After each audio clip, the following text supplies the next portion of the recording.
the Fisher Protocol, the show where saying The Who is the greatest rock and roll band of all time is not subjective, but everything else is. Please take a second to share, subscribe, and share with your Who-minded friends. The Who is a passion of ours. This is more of a personal journey. No money is made from these videos, so liking and subscribing lets us know we're not alone in Who land. Constructive feedback is always welcome, either in the comments below, or you can follow me as I spout Who-related content on Twitter and Instagram at Fisher Protocol. I am Ethan. I am being joined today by my best Who friend, Tom. We do not claim to be experts, just two guys who like to talk about the greatest rock and roll band of all time, The Who. Guys, don't worry, Bets is coming back very soon. This week, The Who, or last week, performed at the Royal Albert Hall for the Teenage Cancer Trust. And it kind of coincides with, first of all, hi, Tom. How's it going? Sorry. Good, and you? Good. I went on a record binge that I haven't gone on in many years. For the month of February and March, I just bought too many records, right? Yeah. And now I have all the buyer's remorse in the world. But the last one I got, I didn't even know they made this, but I guess they did. And I'm gonna try some new special effect today.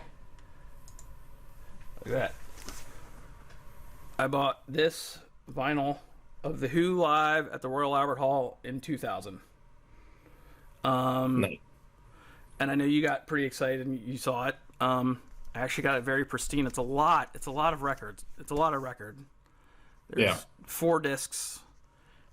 It's crammed. And then I had to think about what I thought of this, and I realized that it was released on, today we're talking about The Who and special guest live at Royal Albert Hall, first of all. Sorry, I got on the tangent first. So it came on DVD and it came on CD. And I realized that since this is my favorite, modern live Who stuff I like to listen to, I haven't listened to the CD at all, and I listened to the DVD, and it's the most played DVD in my Who collection. Yep. Simply because it has those 2000 versions of I Can't Explain, or, I play along with this stuff, Yeah. Who Are You? It's got all the stuff, and I love that year. So today we're going to talk about that. I know you like the album. Oh, yeah. No, this was my first, DVD from The Who that I had. It was my first live CD from The Who that I had gotten. I found The Who or whatever during the concert for 9/11, and then immediately went out to start getting some stuff. And one of the things I came across was this DVD, and then I ended up getting the CD as well.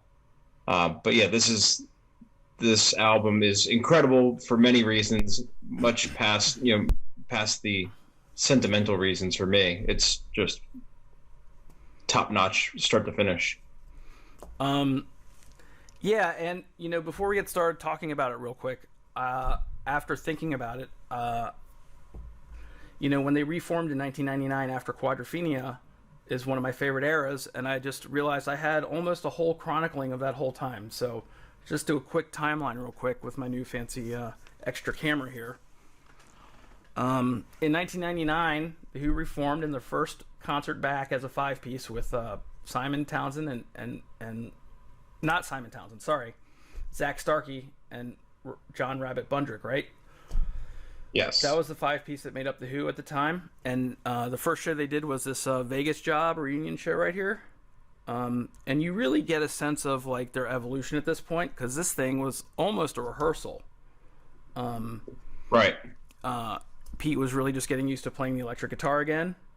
And you can hear it here. It's a great concert, and the story behind it's interesting. You should check it out. Then I have this totally... In 1999, they only did 3 shows. They did the Vegas Job, and they did 2 shows at the Who Bridge School benefit, as you can see here, totally on a legal-made video that I have purchased. I see the official stamp. You're fine. Yeah, totally cool. So that's in October, and this is also in October. And then in November and December, they did the House of Blues in Chicago and Shepherd's Bush. So I'm sorry, in 1999. They did 1, 2, 3, 4, 5, 6, 7 shows.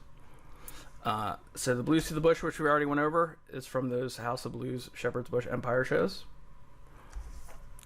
And then in 2000, they did a massive tour, 39 dates. And they ended up here at the Royal Albert Hall, which is the ones we're going to talk about in a second. And then they did the concert for New York in 2001, which was the only show they did that year.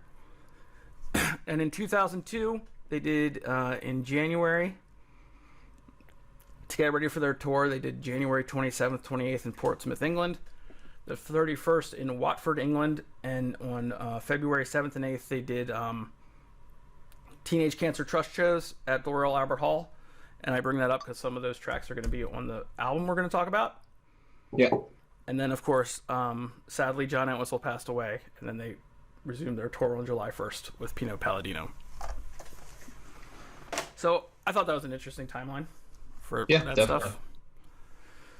But let's get into it. The Who, Royal Albert Hall, special guests in 2000. I might break this down by song chunks. I can't explain any way, anyhow, anywhere. Pinball Wizard. What do you think of those on this? This version of I Can't Explain is probably my favorite out of any that I've ever heard. John's bass on it is just, that's like what you dream of. You know what I mean? Like that is, it's just so driving and just insane and wonderful.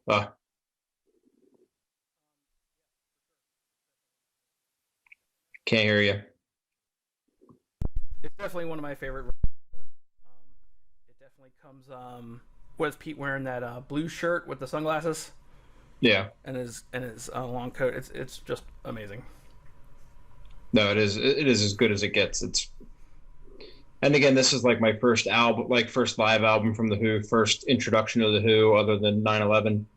And like, anyway, like the beginning of that, where he's like kind of scraping the strings, near the bridge, like that was eye-opening experience for me too. I just started playing like acoustic guitar, and I'm like, what the hell is he doing? Like, everything about it was just mind-blowing. I agree. They skip over Substitute here. That's for later in the show, and they do Anyway, Anyhow, Anywhere. And all these things we said so much about, they have their regular, normal, Who Fire, all that kind of fun stuff. Yeah. Yeah. And Pinball Wizard kind of takes that third spot. Yeah, it's all right. Yep. The Relay. This is where like the real gold is for this era for me. Yeah. They were doing so many Lifehouse outtakes. You know what I mean? Yeah, this was. Yeah, I just remember hearing this. Like again, this was at that point I had maybe like the Who Essential Collection or whatever. Like this wasn't on there, and I'm like, what the hell is this? Just trying to figure it out. Really, really cool. Is this the first version of these songs some of these songs you've heard? Oh yeah, 100%. Okay. I'm sorry if you said that. My wife, I hate to gloss over everything and say we've just talked about live My Wife so much, it sounds great. Yeah. The bass playing on this album is undeniable. It's amazing. Yeah, it's as good as it gets anywhere at any point in their career. Yeah. The Kid's All Right. This is where it turns into like the 6-minute, right? Does this have the 6-minute like coda at the end? I'm so lucky, you're so lucky. Yeah, that's my fit. This is top 5 Who songs for me ever. This version. This particular version, this particular recording, Kid's All Right. This song right here is one of the top 5 songs for me ever. It's so good. It is. And so this next one was a big surprise for me because it's not on the DVD. So when I saw Marianne with the shaky hands, when I heard it on the record and on the CD, I was like, oh, that's on here? Huh. Am I crazy? It might be on the DVD. I don't see why it wouldn't be, but yeah, it would be My Wife and The Kids Are All Right and Bargain. It goes right to Bargain on the DVD. Huh. Yep. I listen to CD all the time, so I guess I don't know. My discs, when I put them in my thing to do this review, pristine. Nice. I don't know if they've ever been played once. All right. I love a good old Marianne with a shaky hand. It's good, and it sounds very much like the Brit School version. So, Yes. Bargain is great. Like I said, all this Who's Next stuff that's like just below the main three are gold for me. Yeah. Magic Bus, I like how they comment that it's a weird spot for it. Yeah, and they also acknowledge that it's like sometimes it's good, sometimes it's bad. But it's kind of your fault if it's not good. I think this was a good version. I thought it was a great version, yeah. Yeah. Who Are You is good. Transmogrification. Yeah, right. Who Are You was good, Yeah. but it's standard good Who Are You for this time period. Mm-hmm. Nigel Kennedy with Bob O'Reilly. Very nice, yeah. Good to have a violin solo in there, yeah. He's very high pitched at the end. He's a very punk rocker violinist guy. Yes. Right. Are you familiar with any of his other work? Not really, no. Yeah, me neither. But here it was great. Sorry, Nigel. All right, sorry about that. Kind of my favorite part here is the beginning of CD2. Yes. Because as I've said Yeah. 8 billion times that, that those Pete Townsend Fillmore shows of 96 are my favorite things. And the first two songs here are very much a little microcosm of that. Right. With Drowned and Heart to Hang On To. I'm surprised. I thought I remembered Eddie Vedder on Heart to Hang On To on this, but he's not. Mm-mm. Yeah, this version of Drowned is like primo Pete Townsend playing acoustic guitar. Like, it's what I live for. untouchable. It's amazing. It's what I live for. It's great. Yeah, I send that video to a lot of people when I start arguing with people about Pete Townsend and guitar playing. It's like, all right, yeah, like let me see somebody else do that. Is this the one with him in the yellow shirt and there's the video backdrop of him, so it's just Infinity Pete's playing the guitar? Yeah. Oh, that's so cool. I like Heart to Hang On To a lot. Mm-hmm. All right, so now we get into some special guests. The video of Pete Townsend and Paul Weller backstage trying to figure out what to play. I don't know if you watched that. Yeah. It's hilarious. Right. Because at one point they get very English and say, well, I guess we can't figure anything out. Morning. Bye. Yeah. It's just very Monty Python-esque. And then they both, of course, come back and do Great So Sad About Us. I love that version. It's really good. And I like how Paul Weller pushes them to do other things. Like he's the reason why they brought back Pictures of Lily Right. years later. You're a Pearl Jam guy. Talk to me about I'm One and Getting in Tune.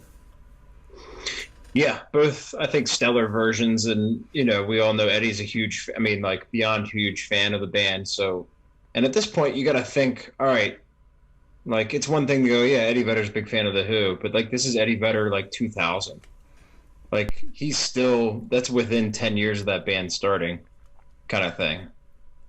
Like you're not, I mean, you're popular at that point, but you're still not like cemented, rock and roll Hall of Fame type of career yet.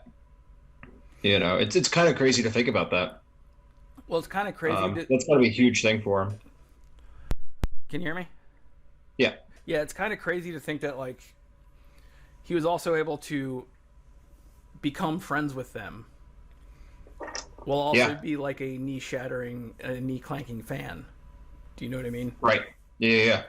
So like how do you even get in that inner circle? Well, you have to keep your cool and also be your own artist. Yeah. At the same time, and I just love the way he does it. You can really tell his passion for the band, and I really admire it. Yes, definitely. It makes me think I could hold a conversation with Eddie Vedder, which makes me feel good. Yeah. We would talk about that. Did we mention Getting in Tune? I thought it sounded great. Yeah, good song. Yep. Solid. And then Bryan Adams comes and. Yeah, I tend to skip. It's not awful. It's not a bad song. I just doesn't do it for me. They do it in Pete's original key. they make it high. I just don't know why you wouldn't have. It takes a lot of balls to go there and say, "Hey, I'll sing Behind Blue Eyes" when Roger Daltrey's standing right there. Yeah, no, that's not something I'm trying to do. Yeah. So. Yeah, Yeah. give me something that maybe Roger struggles to sing or isn't something his forte. Right. But I'm sure Roger's very humble and was like, "Cool, I'll take a break." Yeah. Comes out. The Who. You Better You Bet. Not much to say. It is You Better You Bet. It's there. It's Yep. good. It's a crowd pleaser. Yeah. The Real Me. I love hearing it back. Mm-hmm. I don't know if it was in the sets that much that year. No, I don't but know. anytime you get to hear John play it, you go for it. And this is really them after all that, all the amazing 2000 tour. You know what I mean? Yeah. They're just hitting on all cylinders. 5:15. Yo, well, this is the penultimate version as far as I'm concerned. What's your first version? This one, This right? one. Penultimate, Oh, my first version I ever heard? or that? No, that Yeah. your favorite version. Oh, it's this one too. Okay. The soul. Okay, so this is the one where I mean, the bass solo is, this is the one where they got the camera on the head of the bass. yeah. That's slightly off center, right? I think I like the one Blues to the Bush a little better. But it's like picking apples and apples, right? Yeah. But this is definitely the one they used on the Quadrophenia tour, the later Quadrophenia tour, Yeah. when they piped it in to have him play the solo. It was this one. Yes. It's amazing. It's amazing, and it's one of those things again where people watch this kind of thing and they're like, "Oh, I didn't know you could play bass like that." Well, you didn't. I mean, Yeah, not often, but but I mean, why? How come you didn't know? And the fact that it's now the bass solo after the Quadrophenia tour, and you know that's where it's going to be, right. is great.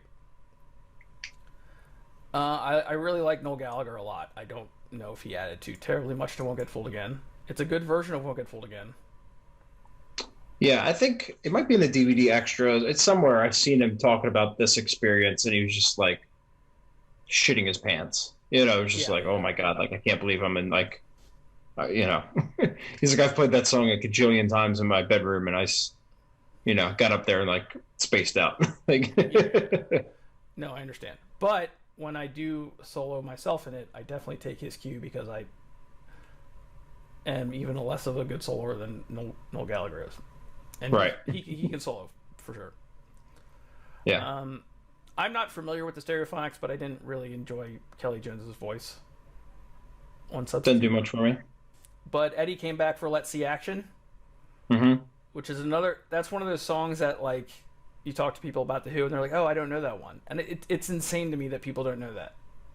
Yeah, because it's a solid song. Yeah, like Let's See Action, Join Together, Relay, Yep. a cluster of songs. It's That's like like their greatest hits to the me. that B tier like level of Who songs, but they're still better than a lot of other bands A tier. A tier for sure. My Generation, See Me, Feel Me, Listening to You. My Generation. Did you ever? When was the last you watched the DVD often, right? Yeah, I don't know. I mean, If sort of. I don't been know a if I while. watched My Generation a lot. Yeah. Pete breaks a string in the middle of that, and watching Zach and John kind of handle things for a second is pretty fun. Oh, I'm gonna have to check that out. Yeah, I'm 90% sure it's My Generation. Anything about See Me, Feel Me? I mean, It's all right. they're becoming the closers now. You know what I mean? Yeah. But I guess kind of like the real gold on this CD is that last CD, right? From you fast forward 2 years to the Royal Albert Hall 2002 shows. Mhm. We only have 4 or 5 shows with John Entwistle left, right? Right. And the Who are gearing up, and everyone in Who Land is getting very excited, and you start to see the set list coming in, and let me go back up to this part real quick. When they do these run of shows in 2002, they start to add things like Amazing Journey and Sparks, which they haven't done since 1989. I'm Free, Yep. Baby Don't You Do It, Summertime Blues, and Young Man Blues. Yeah. And so everyone in Hooland's getting uber excited. Here they do I'm Free, I Don't Even Know Myself, Summertime Blues, and Young Man Blues. Yeah. And there's such oddities. I Don't Know Myself isn't, but I'm Free, Summertime Blues, and Young Man Blues are such oddities for this time. Yes. I love this CD. I love this last part. Yeah. I've never been a big summertime blues guy, but the other three are standout tracks for sure. But even like the way they go into it here is like they tease it a little bit and and they go right into it. And I don't know why there's certain ones. I guess they felt like they just need to fall back on hits when they came back after John passed away. Yeah, I mean, I'm not envious of that decision making. Like, could you go out there and beat AC/DC and play the same 22 song set list every night? Sure, because people are going to go fucking bonkers the entire time. Whether your singer's Axl Rose or not. Yeah, or yeah, or do you throw in a couple little weird B-sides or something to keep the hardcore guys happy. It's a hard game to play. It is, and I think they went with like Another Tricky Day. They started to do that after this. Yeah. So, but I think it's a great live document of them at the time. Yes. I think if anyone can get their hands, they're all over YouTube at 2000 recordings. There are some great ones out there. If you can get, I think Boston is a big one, or Detroit. West Palm. There's lots of 2000 Who shows that are just full on amazing. Yeah. You can find out there. So that's it. I mean, I'd give this for a Who album, for a Who live album, I give it a 4.5, 4 out of 5, something like that. Yeah, there's not much I'd change about it. I can't. It doesn't have any more like okay songs than like most other live records. Like the floor is high on this album. Like it's really good. It's got a little bit of everything. I think we're getting together next week, everybody. So stay tuned for more. Thanks for coming, Tom. Yep. Thanks, Ethan. And we'll see you all next time. See ya. Never meant to break up sad sports